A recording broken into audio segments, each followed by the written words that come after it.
የምነግራችሁ ተአምር ከተአምሩ በላይ የያዘው ትርጉም በጣም ስላስገረመኝ ነው።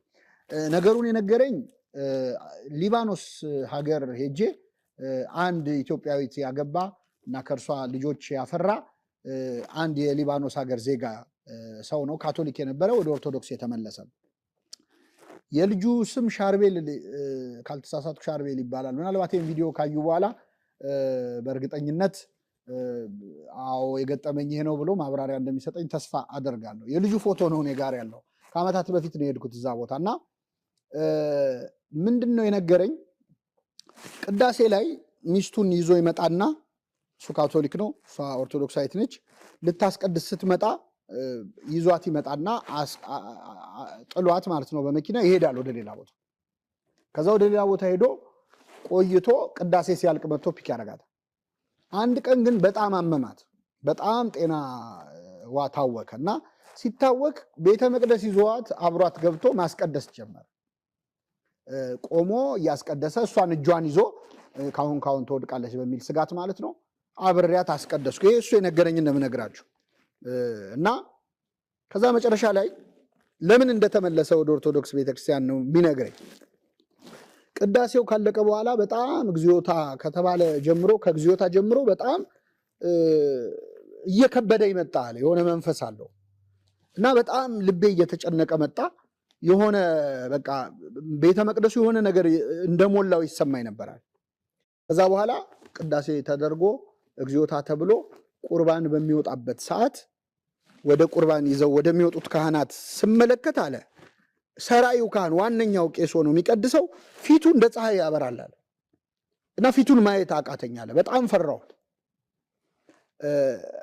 እና በጣም ደነገጥኩ። ይታይሻል ወይ ብዬ ለእሷም ጠይኳት፣ አጠገቤ ላሉ ማንም ሰው አዎ እኔ አየው ያለኝ የለም አለ። ከዛ በኋላ በጣም ደነገጠ፣ ተማረ፣ ተመለሰ፣ ተጠመቀ፣ ስጋው ደግሞ የሚቀበል ኦርቶዶክሳዊ ሆነ እና አሁንም ድረስ አለ ሳስቀድስ ያን ያየሁትን ነገር አላይም፣ ግን አሁንም ድረስ ደፍሬ የቄሱን ፊት አላይም አለ። እኔ ተአምሮ አይደለም በጣም የገረመኝ ቴዎሎጂካሊ ያለው ሲግኒፊካንስ ነው። ይሄ ተአምር ምን ማለት እንደሆነ እኛ ስናየው ቅዳሴ ላይ የሚቀድሰው ክርስቶስ ነው። ቅዳሴ ላይ የሚቀድሰው እሱ ነው። ካህናትም ዲያቆናትም ከስር የምንለውም ጌታዬ መድኃኒቴ ኢየሱስ ክርስቶስ ወይ ይላሉ ቄሱ።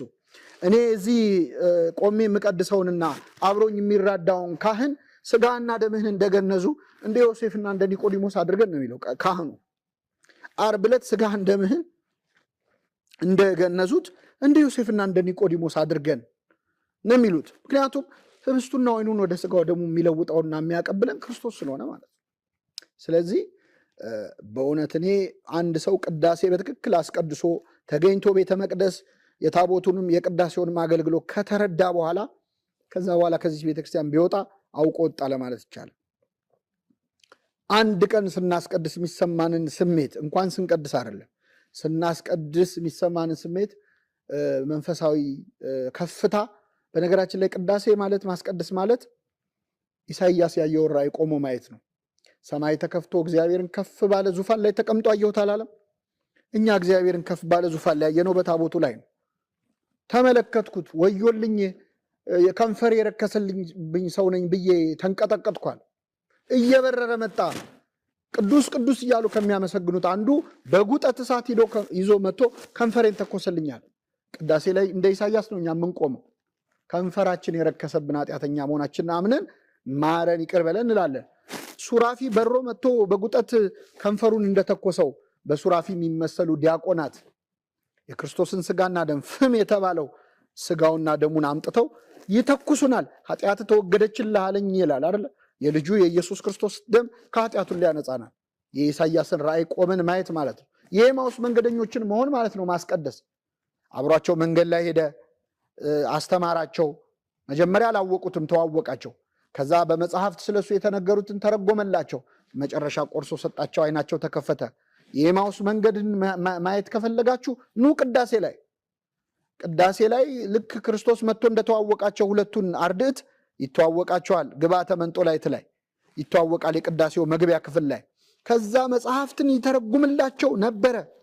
በመንገድ ሲያናግረን መጽሐፍት ሲተረጉምልን ልባችን ይቃጠላል ነበር። ምን አሉ?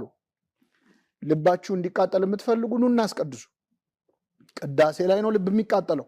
መንፈስ ቅዱስ ወርዶ ልብ የሚያቃጥል ትርጉሙን የኦሪቱን የሐዲሱን መልእክታቱን እያነበበች ቤተክርስቲያን ልባችንን ታቃጥለዋለች። ክርስቶስ ራሱ ተገኝቶ ያቃጥለዋል ልባችንን በመንፈስ። ከዛ ቆርሶ ሰጣቸው፣ አይናቸው ተከፈተ ይላል። ስጋውን ደግሞ ቆርሶ ሰጥቶ አይናችንን የሚከፍተው በቅዳሴ ላይ። እኛ ቅዳሴ ላይ ነው የዮሐንስ ራእይን የምናየው። እኛ ቅዳሴ ላይ ነው ጰራቅሊጦስን የምናየው፣ መንፈስ ቅዱስ ሲወርድ የምናየው። እና ይህ ታቦት መንፈሳዊ የተባለ ታቦት የክርስቶስ ስጋና ደም የሚፈተትበት ታቦት ነው። ስጋውን ደሙን ያላመነ የሚፈተትበትን አያምንም። የሚፈተተው የክርስቶስ ስጋና ደም ነው ብሎ የሚያምን ግን የጌታ ስጋና ደም የሚሰዋበትን የአዲስ ኪዳን መሰዊያ አይደለም ማክበር ይንከባለላል። እግሮቹ በሚቆሙበት ስፍራ እንሰግዳለን የሚለው። ስለዚህ በዚህ መንፈሳዊ ታቦት ፊት በታላቅ ክብር ጉልበት ሁሉ ለኢየሱስ ክርስቶስ ስም ይስገድ የሚለውን ቃል እያስታወስን እንሰግዳለን። የአዲስ ኪዳኑ ታቦት አገልግሎት በጥቂቱ ይህን ይመስላል። የሰማነውን በልቡናችን ያሳድርብን።